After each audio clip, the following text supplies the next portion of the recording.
In 59B, we're taking a propylbenzene again and trying to react it to make this molecule.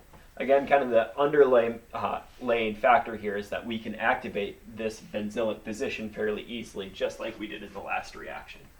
So we'll take Br2 and light. That will allow us to do a radical bromination and end up with a bromine on this position.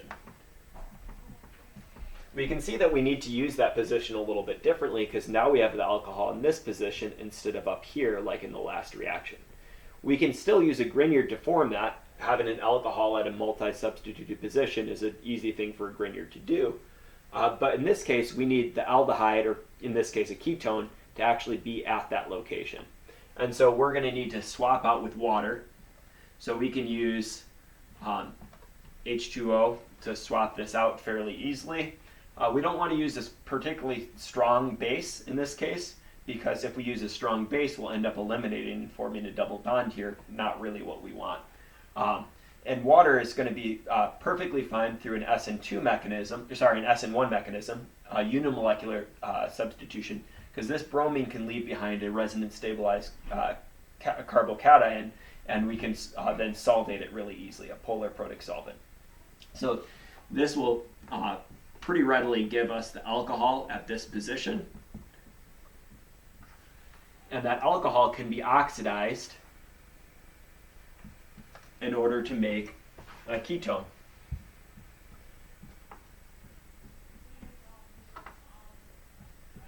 We can use most types of oxidants, but we cannot use potassium permanganate. It's too strong and it will actually break off this bond. We can, on the other hand, use something like PCC, pyridinium chlorochromate, or most of the chromium-based oxidants. We can also use relatively mild oxidants in this case because it's so active. We could probably even use bleach. So I'm going to say bleach in this case because it's fun to spell. Black. Okay, there we go. We have this reacts then with a Grignard reagent to get this. We first have a 2-carbon chain Grignard. And then after that, we have an acidic workup to give that product. That's not the only way to reach that product, but it's probably the one your textbook was thinking about because it involves this radical first step.